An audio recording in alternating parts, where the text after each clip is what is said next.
Next curve. Good morning, everyone. This is Leonard Lee, Managing Director and Executive Analyst at neXt, and this is day one, official day one of CES, and I'm here in almost the front row of the keynote that's going to kick off CES officially. We have a action-packed agenda for today, and we're going to be primarily focusing on automotive as well as XR, AR/VR, and a sprinkle of Metaverse. Ladies and gentlemen, please join me in welcoming John Deere Chairman and CEO, John Deere. It seems over the years, more and more companies that are not necessarily consumer-oriented have come to CES to position themselves as tech companies. Now, John Deere got the spotlight this year, and the pass you can give them is they make lawnmowers. So looks like it's going to be packed. There's a lot of people. So I'm in here at the Sands exhibition area and headed toward the AWS hospitality room, and look at all these people. So it's on. See you later.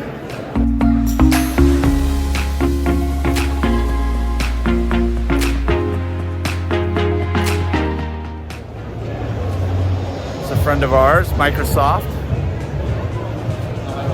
and it's crowded.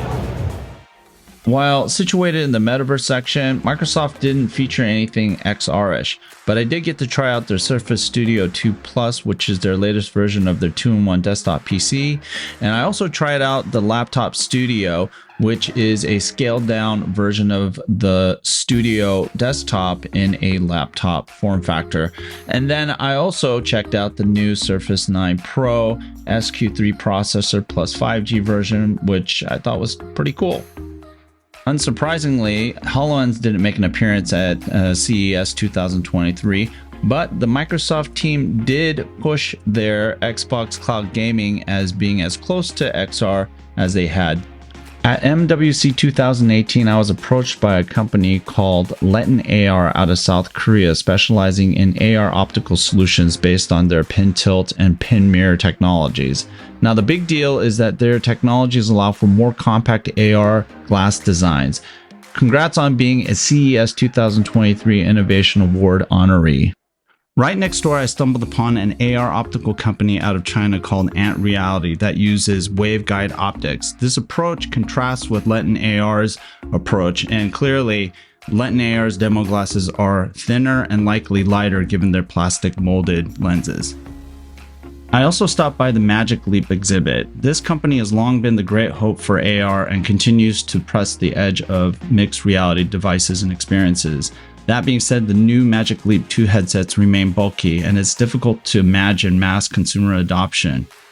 Now on to the Metaverse. Yes, the Metaverse. Well, not quite. There are a lot of software plays out there building some pretty nifty AR-based applications for the smartphone. Some are fun, pretty well done, blending the AR experience with social elements of sharing and collaboration. Still, far from the Metaverse promise. I also checked out a lot of VR-related gadgetry, and I observed that many of them are bulky, cumbersome, awkward, single-purpose, and expensive. Maybe this will work in some of the VR arcades sprouting up everywhere, but only if the experiences are compelling. Now on to Haptic Technologies. I bumped into this startup out of Spain called OwOw that's developed a haptic suit that uses electric shock pulses to simulate feedback on a player or a person. If you want to feel what it's like to get shot, knock yourself out.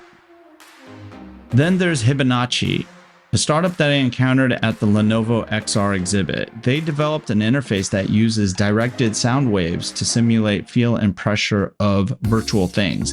And in this demo, you can feel a heart floating in front of you through AR glasses and their interface. More importantly, it was great to see innovations by companies such as Kando on the immersive media capture front. This is going to be important making XR a thing. So I'm going to have a chat with the folks at Lenovo here. See, Lenovo.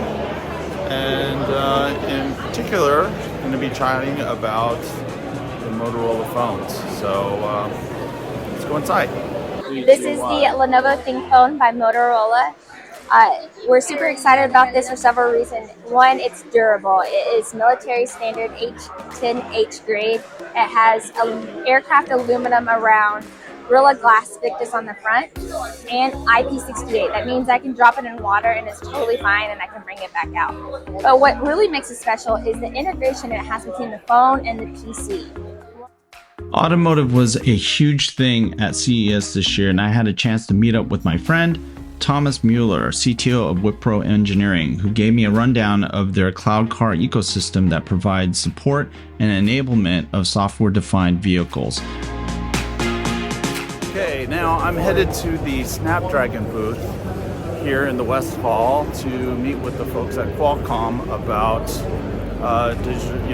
their Snapdragon Drive and digital chassis and all that stuff. And I'm late, so I'm going to check in. We'll see you inside.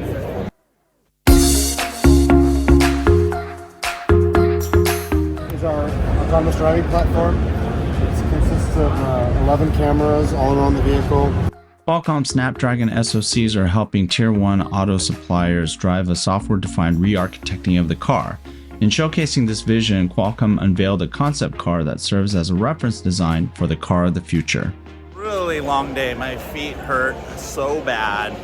So for those of you who haven't been to CES, you know what? This is like a marathon. I mean, you are going to get a workout, especially if you're an analyst or press or media. Running from convention hall to convention hall is pretty insane. But it was a great day. Spent a lot of time with the folks at Lenovo. They showed me all their great stuff. Amazing ThinkPad or ThinkPhone. Very, very badass looking phone that integrates very well with their ThinkPad. So for those of you who are business folks and creatives, you're going to really appreciate the seamless experiences that they've been able to stitch together. And they continue to do some great work in creating some, seamless experiences and continuity of interaction and so forth between devices, cross-device type stuff. So that was really cool. Qualcomm has a car. Not really, but they featured a totally decked-out digital car of the future based on a lot of their current technologies. Something else you guys should probably check out, especially if you're a car manufacturer. It's a great reference design for you guys to start thinking about as you reimagine your vehicles, especially given the fact that electrification gives you this great opportunity to rethink the car. And then, let's see. So yeah, a lot of stuff around the car today. XR, I had a number of conversations with folks who were asking me what I thought of the whole XR Metaverse thing. Well, first off, I'm just glad I haven't heard Metaverse from anyone. Thus far, I'm probably the one who's brought it up the most. And then, but it's in a state of POC outside of gaming, and it continues to be a tough challenge to find those enterprise applications for XR. But you know what? Hopefully, we'll be able to turn some of that stuff around as content creation becomes a little bit of an easier thing for enterprises. Anyways, that was a lot of stuff.